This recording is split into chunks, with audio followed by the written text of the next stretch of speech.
नमस्कार। निर्मोही मेरी दुनिया चैनल में आपका हार्दिक स्वागत है। बंधुओं, आज फिर हम इस प्लेटफॉर्म पर आपके समक्ष प्रस्तुत हुए हैं एक कविता के दूसरे भाग को लेकर के, जिसमें नया ज्ञान, नया उपदेश और नया जोश है। आप उसे सुन करके और ज़रूर अपने आप में एक परम ज्ञान की आत्म अनुभूति करेंगे। आइए, तो सबसे पहले अपना जो विशेष निवेदन हमारा रहता है वो ये है कि इस चैनल को आप सब्सक्राइब करें, शेयर करें, लाइक करें और नोटिफिकेशन के घंटी के बटन पर ऑल बटन दबा करके आप हमारा उत्साहवर्धन करते रहें। जिन महापुरुष की मैं ये वाणी आप लोगों के सामने प्रस्तुत कर रहा हूँ, उनका नाम प्रथम एपिसोड में पूर्ण परिचय के साथ में मैंने प्रस्तुत किया है। अब आइए, महाराजा चतर सिंह जी बाप जी, जो मेवाड़ के एक मूर्धन्य साहित्यकार हुए, गृहस्थ में और राज परिवार में जन्मे पले बड़े हुए और पूरे वैभव संपन्नता में रहते हुए भी उनके जीवन में, उनके मन में किंचित मात्र इस विलासिता का कोई दुष्प्रभाव नहीं रहा। ये उनकी पद रचनाओं और उनके गूढ़ ज्ञान में देखने को मिलता है। उनका जो चतुर्चिंतामणि ग्रंथ है, उसमें उन्होंने बड़े भाव के साथ लिखा है, चतर सिंह ने चतुराई कर और खूब चतुरता घोटी है, आप नहीं है इसके माफिक, यही बात बस खोटी है। कंकर पत्थर एक सरीखे, क्या झूठा क्या अच्छा है, चेतन चिंतामणि पिछाणे, वही जोहरी सच्चा है, वही जोहरी सच्चा है। तो ये उनके मूल कथानक का विषय मैंने आपके समक्ष प्रस्तुत किया। बंधुओं, मेवाड़, मैंने आपसे पहले भी निवेदन किया था कि न तो कविताओं में, न कवियों में, न विद्वानों में, न किसी प्रकार के तप जप में किसी भी प्रकार से पीछे नहीं है। या यूँ समझिए कि राजस्थान और राजस्थान में भी मेवाड़ भूमि एक ऐसी भूमि है जहाँ ब्रज में विराजने वाले स्वयं ठाकुर जी भी यहाँ आकर के निवास करने की परम इच्छा रखते हैं। तो आइए, आज हम विषय लेते हैं वैराग्य एवं चेतावनी। आज महाराज जी बाप जी ने लिखा था, वो विषय मैं आप लोगों के समक्ष प्रस्तुत कर रहा हूँ।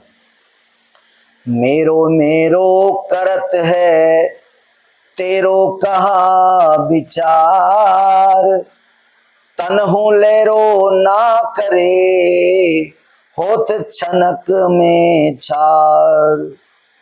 जीव के लिए सचेत किया है, चेताया है कि तुम अपना मेरा मेरा करते रहते हो, ये किसी का नहीं है। विचार करके देखो, एक समय ऐसा आएगा जिस शरीर को, जिस वैभव को तुम मेरा मेरा कह रहे हो, एक दिन परिवार के लोग उसके तूली यानी माचिस लगा देंगे और छार यानी उसकी राख बना करके रख देंगे। यानी इस अनित्य शरीर और सुख के बारे में उन्होंने इस चीज के लिए बताया है। मूत्र मूल यह तन धर्यो, पुनिमल भर्यो अपार, मरो पर्यो सो अचुचिवे, जर्यो सरयो भो छाल। ये शरीर का रचनात्मक स्वरूप उन्होंने अपने इस पद में प्रकट किया है। ये मलमूत्र से ग्रसित शरीर है और इसमें अपार मल भरा हुआ है, यानी अशुद्धता का ये सारा का सारा घर है। लेकिन ये शुद्धता कब होती है, कब मानी जाती है? बोले, जब हम परमात्मा की भक्ति करें या परमार्थ करें या दीन दुखियों की सेवा करें तो इस शरीर की कीमत मानी जाती है। अन्यथा ये राख की ढेरी होने में इसका समय नहीं लगता है। रात दिवस दो पाँव सो, आवत मीच नगीच, सींच रयो तऊ विषय तरु, रे मन निर्भय नीच। उन्होंने अपने मन की ओर संकेत करके इस बात को दर्शाया है कि अरे नीच मन, तू नहीं जानता कि रात दिन बीत रहे हैं, तू समझ रहा है कि मैंने एक रात बिता ली, नया दिन नया सवेरा हो गया, लेकिन अपने उम्र में से ये दिन कम होते चले जाते हैं। मौत नगीच यानी नजदीक आती रहती है, और फिर भी हम विषय वासना के इस पेड़ को भावनाओं के द्वारा सींच सींच करके और इसको बड़ा होने का हम लोग प्रयास कर रहे हैं। आगे उन्होंने वर्णन किया है, तो हूँ उत्सव करत है अहो अनागत पीर, नए वर्ष के संग ही जूनो होत शरीर। फिर भी वो समझा रहे हैं मन को कि अरे मन, फिर भी तू हर वर्ष नई वर्षगांठ मनाता है, नए नए उत्सव करता है, और उस दरमियान अनगिनत पीड़ा भी सहन करता है, पीड़ भी सहन करता है। तो इस शरीर का कोई इतना बड़ा अस्तित्व महाराज साहब की नजर में नहीं रहा। कीनों का करीबो कहा, करे कहा सो ढूंढ, भूलो फूलो का फिरे, मरिबो मरियो न मूढ़। क्या करने के लिए आया था और क्या करने लग गया? ढूंढ ढूंढ करके तूने जो कुछ कर्म किए, और फिर उस वास्तव में परमात्मा को तो तू भूल गया और अपने आप में फूला फूला फिरता है। अरे मरने वाले मूढ़ मनुष्य, तू अपने आप में चेत। घड़ी घड़ी निरखे घड़ी और बड़ी काम की चाह, बहु घड़ी तो को खड़ी सुधि आवे की ना। घड़ी घड़ी, उन्होंने पहले जो हाथों में घड़ी बांधी जाती है उसकी ओर इशारा करके बाप जी समझा रहे हैं कि हाथ में घड़ी बांधते हैं लोग और बार बार उसका समय देखते हैं। घड़ी घड़ी में अपनी घड़ी को हाथ में बंधी हुई को निरखते हैं, और ये काम बिगड़ गया, वो काम बिगड़ गया, अनेक प्रकार की चिंता व्यक्त करते हैं। लेकिन उन कहते हैं मूर्ख, बहुत सी घड़ी ऐसी है तू इंतजार कर रहा है, ठीक है, लेकिन एक घड़ी ऐसी आएगी जिस समय तेरी घड़ी को तू देखने लायक नहीं रहेगा। ले धरणी में अलभ तनु, वे हरणी द्रगलीन, बैतरणी के तरण की ते करनी नहीं कीन। इस शरीर को इस धरती पर लेकर के आए, धरणी पर तूने अलभ यानी जो मुश्किल से मिलता है ऐसे शरीर को तूने लिया है, और तुमने जो है इस मृग मरीचिका में अपने मन को फंसा लिया। अरे जो संसार रूपी सागर को और जो आगे वैतरणी नदी है उसको पार करने की तूने कोई तरकीब नहीं सोची, कोई उपाय नहीं किया, अब उसका फल तुझे भोगना ही पड़ेगा। चिंता शरण जो करण तो पिता कवन सुख देत, कर नारी विन होए तो घर नारी के हेत। चिंता और चिता एक समान मानी जाती है। उन्होंने कहा कि तेरी जो चिंता है वो केवल प्रभु की शरणागति में जाने के बाद ही मिट सकती है। वो परमपिता परमात्मा के पास ऐसा कौन सा सुख नहीं है जो वो तुम्हें नहीं दे सकते। लेकिन करनारी, करनारी का मतलब जो करने वाला है उसके तो लिए तो तुम ध्यान देते नहीं हो, और घरनारी की तरफ तुम अपना ध्यान लगा करके बैठे रहते हो। हाथी साथी होते नहीं, छैते हयन बचात, रथन मनोरथ देत संग, पदन पदाती जात। उन्होंने कितनी बढ़िया बात कही है कि हाथी कभी किसी का संगाती नहीं होता, और घोड़े वगैरह भी किसी को नहीं बचा पाते, और रथ से कभी कोई मनोरथ पूरा नहीं होता है, और पदाती जो साथ में चलने वाले हैं वो भी कभी आपके समय पर काम नहीं आने वाले हैं। इसलिए निधन होन जो अवश्य है, तो धन सो का काम, दूरी धरो उई धाम पे, जो जानो जम धाम। निर्धन होना, अगर भविष्य में इस शरीर के ऊपर एक कपड़ा भी नहीं रहेगा, वो दिन वो समय आ जाएगा, तो क्यों नहीं हम अभी से इस धन के प्रति जो ममता है, मोह है, उसको छोड़ दें और धूल के समान इस धन को मानने का प्रयास किया जाए। तब तो आप जमपुर के धाम से जाने में बच सकते हो। मेरो तन मेरी तिया, कितनी बड़ी भावना उन्होंने देखिए इस अगले दोहे में प्रस्तुत की है। मेरो तन मेरी तिया, मेरो विभव विशाल, सो सब मेरो अवश्य है, जो नहीं मेरो काल। मेरा तन, मेरी पत्नी, मेरा शरीर, मेरा वैभव, ये सब कुछ मेरा है, लेकिन जो मेरा है अर्थात ईश्वर, उसको तू कभी अपना नहीं कहता है। अरे मूर्ख, ये काल तुझे एक दिन आकर के और अपने मुंह में दबा लेगा, तब तुझे मेरा और अपना पराये का कोई भान नहीं रहने वाला।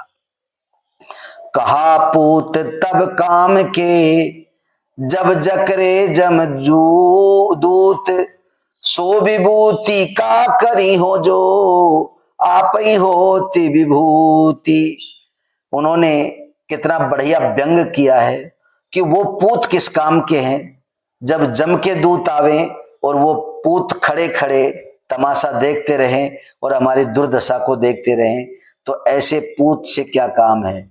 और ऐसी विभूति दुनिया में कहते हैं ना, अरे साहब वो तो बहुत बड़ी विभूति है, तो बोले वो विभूति किस काम की। एक समय ऐसा आएगा जो खुद ही भभूत हो जाएंगे, अर्थात जल करके राख हो जाएंगे। तो उन्होंने इस नश्वरता के बारे में बहुत ही गहरे भाव के साथ में अपने विचार व्यक्त किए। अनहोनी को हृदय में कल्पत कोटि प्रकार, अवश्य होनी को अवश्यते, दीनी दूर विसार। अनहोनी बातों को तो लोग चिंतन करते रहते हैं। अरे मैं व्यापार कर रहा हूं, कहीं मेरे घाटा नहीं लग जाए। अरे मैं परीक्षा देने जा रहा हूं, कहीं फेल नहीं हो जाऊं। अरे मेरी पत्नी अमुक जगह गई है, कहीं जाकर के कोई सामान खो करके नहीं आ जावे। इस प्रकार की अनहोनी चिंताओं में व्यक्ति जकड़ा रहता है। लेकिन जो होनी है अर्थात मृत्यु, वो फिक्स है, लेकिन उसके बारे में आदमी निश्चिंत रहता है। ये कितनी बड़ी मूर्खता है। आवागमन गमान हित, नाम नेह रस चाख, लाख जतन कर राख तन, अंत होई है राख। आवागमन इस संसार में मनुष्य का सबका लगा रहता है, लेकिन प्रेम के रस को यानी प्रभु के प्रेम के रस को कोई चाखता नहीं है। लाख जतन कर लो, करोड़ों उपाय कर लो, लेकिन फिर भी तुम्हारे इस शरीर को भस्म होने से कोई नहीं रोक सकता है। ये अटल सत्य है। और उन्होंने ये कहा है कि शरीर क्या है। ये शरीर कितनी बढ़िया उपमा उन्होंने दी है। बर्तन काची गार सम, बर्तन काची गार सम, गरतन लागे बार, क्यों नर तन सो पाए कर, करतन राम संभार। ये बर्तन जो है यानी ये शरीर को उन्होंने मिट्टी का बर्तन माना है। और उन्होंने कहा कि कच्ची मिट्टी का जो बर्तन होता है वो जरा सा पानी लग जावे तो वो गल करके और बिल्कुल मिट्टी का ढेर हो जाता है। ऐसे ही ये शरीर का भी कीमत है। जिस समय वो यमदूत की जो है सजा की बौछार आएगी, उस समय ये शरीर राख की ढेरी में बदल करके और भस्म हो जाएगा। आगे उन्होंने कहा है, अरुझयोदार अंगार में, उर्जोदार अंगार में, बजो नंद कुमार, अंतस में पछताई है, अंत समय की बार।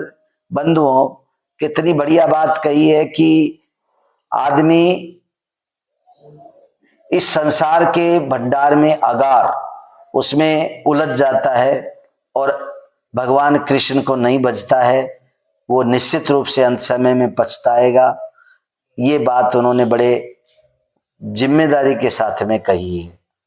जो टेरो ते राम को तो बेरो भव पार, नाहित बेरो जगत को परिहे बारंबार। अगर संसार में किसी को आवाज देनी है, बुलाना है, पुकारना है, तो परमात्मा श्री राम को आप पुकारिए।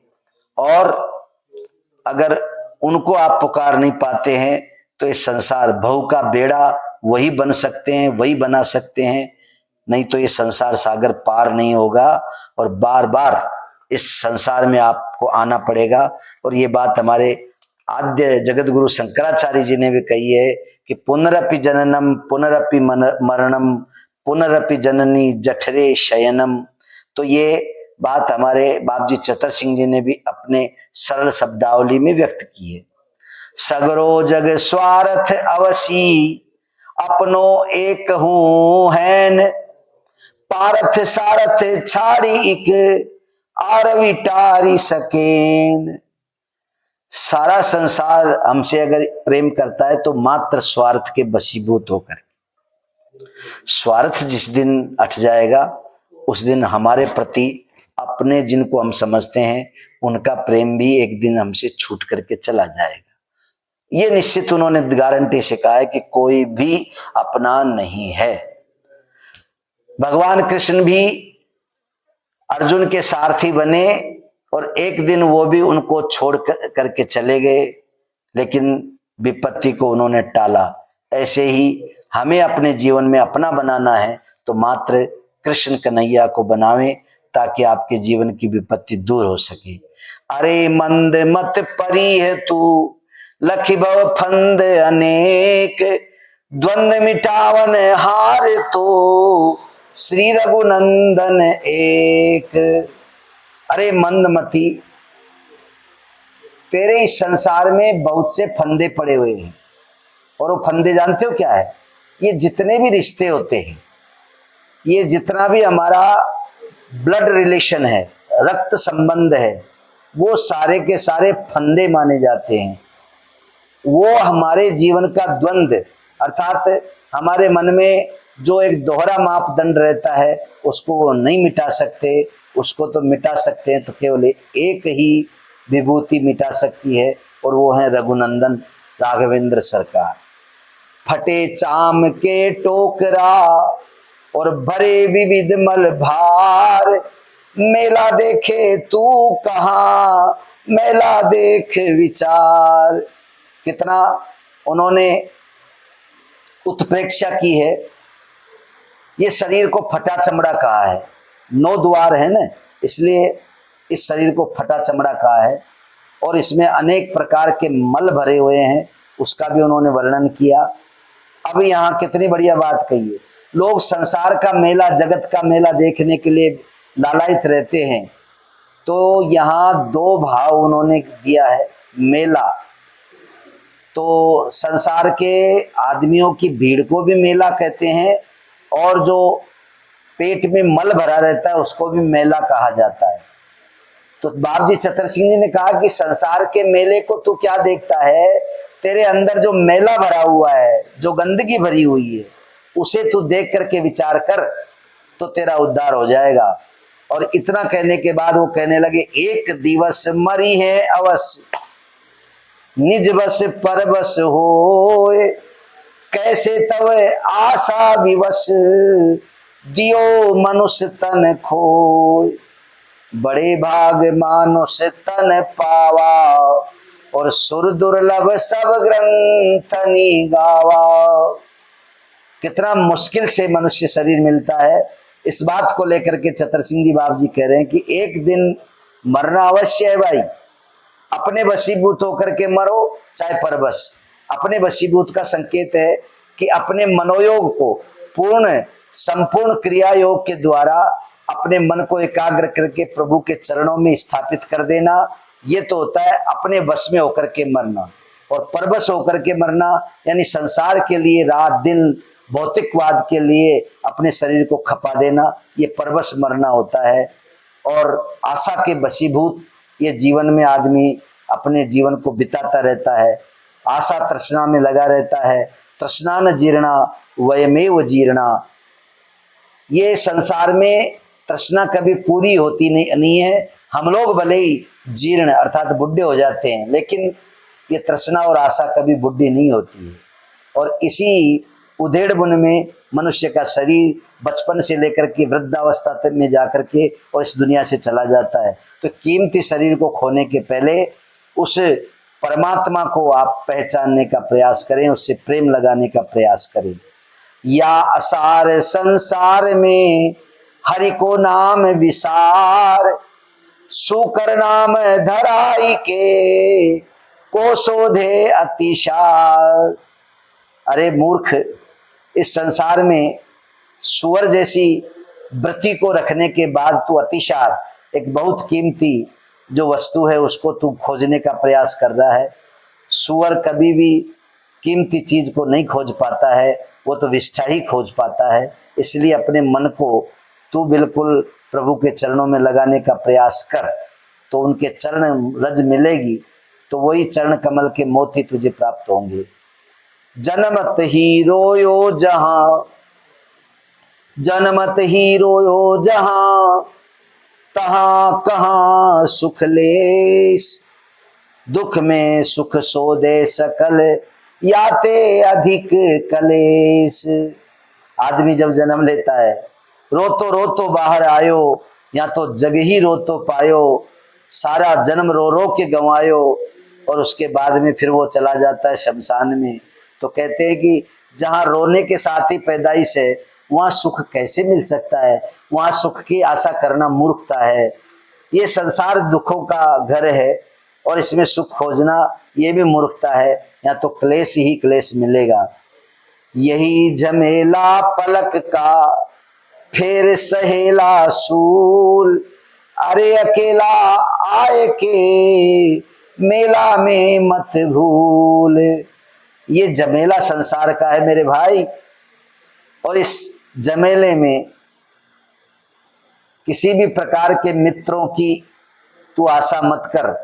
वो सब तेरे को सूल जैसे अर्थात दुख देने वाले ही दिखाई देंगे। अरे अकेला संसार में आया है मेरे भाई, अकेले ही अपनों को जाना है। इस संसार के मेले में तू घूम रहा है, तो इस मेले को तू अपना समझ करके और उस जन्म देने वाले को मत भूले।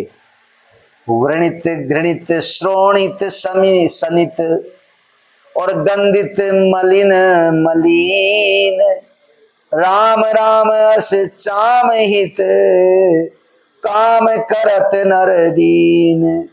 कितनी घृणा! ये व्रणित है, शरीर जला हुआ भी है, घृणित भी है, श्रोणित भी है। ये सारे के सारे दुर्गुण हमारे शरीर में है बंधुओं। लेकिन उसके बाद भी हम राम नाम से प्रेम नहीं कर पाते हैं। जबकि बाबा तुलसीदास जी ने कितनी बढ़िया बात लिखी है रामचरितमानस में। देह धरे कर और यह फल भाई, देह धरे कर यह फल भाई। बोले क्या? बोले तजिए काम सब भजिए राम, सब काम बिहाई। चौपाई थोड़ी शुरुआत में अशुद्ध पकड़ में आ गई थी, माफ करना। तो उन्होंने कहा कि भजिए राम, राम को भजो, लेकिन सब काम, समस्त तृष्णाओं को, कामनाओं को, इच्छाओं को छोड़ करके। कई लोग इसका अर्थ कर बैठते हैं कि सब घर धंधे काम धंधे छोड़ करके राम जी को भजो। नहीं, हमारे बाबा जी ने ऐसा नहीं कहा। उन्होंने कहा कि काम बिहाई, जितनी भी मन में ये संसार के प्रति, भौतिकवाद के प्रति कामनाएं हैं, इन काम को छोड़ करके और राम को भजने का प्रयास करें। वाही मुख सो रोए के, वाई सो हंस जाए, हरि सो यारी ना करी, दिक हरियारी माए। आदमी कैसा है? इसी मुख से रो लेता है, इसी से हंस लेता है, लेकिन इस मुख से कभी परमात्मा के साथ में प्रीति मैत्री नहीं कर पाता है। ये सबसे बड़ी मूर्खता है। संध्या समय समीप पुनी, पावस ऋतु विशेष, संग अमावस याद कर, फिर हरियारी देख। क्या बात कही है बाप जी ने। बोले संध्या के बाद रात आती है, रात के बाद पुनः तुम्हें सवेरे की प्रतीक्षा रहती है, और बसंत ऋतु की तुमको प्रतीक्षा रहती है, पूर्णिमा की प्रतीक्षा रहती है। लेकिन इन सब के पीछे कोई न कोई कालिमा है। जैसे पूर्णिमा के पीछे अमावस्या है और संध्या के पीछे रात है, और इसी प्रकार से हमारे इस हरे भरे दिखने वाले संसार के पीछे हमारी मौत सुनिश्चित है, और उसे हमें याद करना जरूरी है। बंधुओं, इसके बाद उन्होंने कहा है, ले जा भर सो जाए सो, सहजा सहजा माय, मृग नैनी मृग नीरहित, मन मृग भटके नाय। थोड़ी देर के लिए सो जाए, थोड़ी देर का आराम कर लें, ऐसा जीवन भर जीव कहता रहता है। और मृग नैनी अर्थात केवल इस संसार में स्त्री कलत्र जाया के चक्कर में पड़ा रहता है, और मृग मरीचिका की तरह अपने मन रूपी मृग को ये संसार में सुख की तलाश में मन को भटकाता है। जैसे कस्तूरी मृग कस्तूरी की तलाश में बन बन भटकते भटकते और वो मर जाता है, ऐसे हम भी सुख की तलाश करते करते इस संसार से विदा हो जाते हैं। मेरा मेरा कर अरे किया बखेरा बहुत, यहाँ तो डेरा पलक का, सब जग घेरा मौत। जीव मेरा मेरा जीवन भर करता रहता है, ये मेरा मकान, मेरी जमीन, मेरी पत्नी, मेरा पुत्र, मेरा धन, लेकिन ये सब बखेरा है, ये सब कहने के ही हैं। ये कभी तुमसे अकेले में भी सपने में भी नहीं कहेंगे कि मैं तुम्हारा हूं। मकान कभी आकर के सपने में नहीं कहेगा कि मैं तुम्हारा हूं। लेकिन फिर भी इस संसार में एक पलक का डेरा होने के बाद भी जीव अपने आप को कितना बड़ा इसमें फंसा लेता है। वो संसार में इतना फंसता जाता है कि एक दिन मौत उसको आकर के घेर लेती है और वो परमात्मा से दूर होता चला जाता है। सब ही पशु समान तब, खान पान अभिमान, साधन सा धन ना मिले, यातन विना अजान। एक शब्द में ही उन्होंने तोड़ करके दो बातें कह दी। सारा संसार पशु के समान है अगर वो परमात्मा की भक्ति नहीं करता है तो। और ये शरीर को उन्होंने साधन माना है। बाबा तुलसीदास जी ने भी इस चीज के लिए कहा है, साधन धाम और मोक्ष कर द्वारा, पाइन गति जी परलोक सवारा, साधन धाम। तो कहते हैं कि साधन, तो इसमें से अगर हम सा को तोड़ दें तो कितना बढ़िया बात होगी। साधन सा यानी संसार में अनेक प्रकार के धन तुम कमा ले हो, लेकिन वो आपका भला नहीं करने वाले।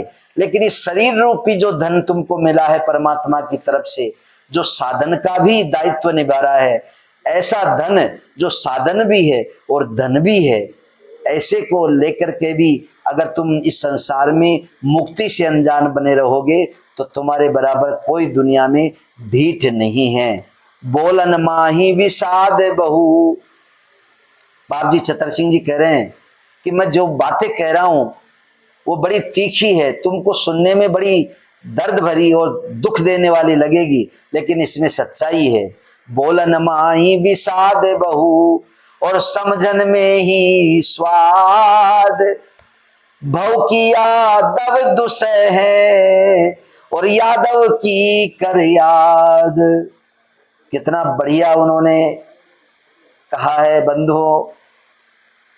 अगर इस संसार में तुम बोलोगे तो केवल दुख को ही लेओगे, और इसी कारण हमारे जड़ भरत जी महाराज ने जीवन भर नहीं बोलने का संकल्प लिया था, क्योंकि बोलने के बाद आदमी का प्रेम बढ़ जाता है और बोली से ही प्रेम शुरू होता है, बातचीत से प्रेम शुरू होता है और उसके बाद में वो प्रगाढ़ हो जाता है, उसके बाद वो मोह और ममता के रूप में परिवर्तित हो जाता है।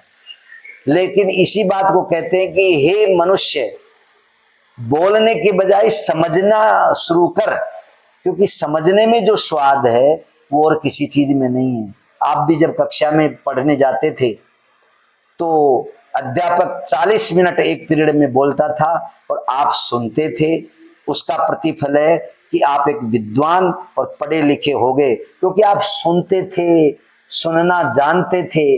जब आदमी बड़ा हो जाता है तो वो सुनना भूल जाता है, और जो जीवन में सुनना नहीं जानता वो कभी जाकर के गुनाही नहीं हो सकती है, क्योंकि सुनना और गुनना इन दोनों का अगाध रिश्ता है। और इस संसार में भव सिंधु को पार करने वाले उस यदुवंश कृष्ण को आप याद करें। इतनी बात हमारे बाप जी ने कही है। बंधुओं, आज इतना ही काफी है। अगले एपिसोड में यानी तीसरे एपिसोड में हम आपको आगे का जो है इसका प्रसंग सुनाएंगे। बंधुओं, मुझे पता है कि न तो मेरे पास में अच्छी राग है, न मेरे पास गायकी है, न मेरे पास किसी प्रकार का साधन है, सिर्फ मुझे इन साहित्यों के प्रति प्रेम है। लेकिन फिर भी मैं बिना किसी संसाधनों के आप तक इन साहित्यों को पहुंचाने का अथक प्रयास कर रहा हूं। बस आप सारी जनता का मुझे इतना ही आशीर्वाद चाहिए कि आप इसे सब्सक्राइब करें, इसको शेयर करें और ऑल बटन पर यानी नोटिफिकेशन के घंटी के ऑल बटन पर दबा करके और हमारा उत्साहवर्धन करते रहें। हम आपकी सेवा में इसी प्रकार एक से एक रहस्य आप लोगों के समक्ष लाते रहेंगे और आपकी सेवा करते रहेंगे। इन्हीं शब्दों के साथ मैं पुणे बाबजी चतर सिंह जी को और मेवाड़ धरा को प्रणाम करते हुए आप सभी को भी जयराम जी की प्रस्तुत करते हुए और आपका आभार व्यक्त करता हूं। जय सिया राम।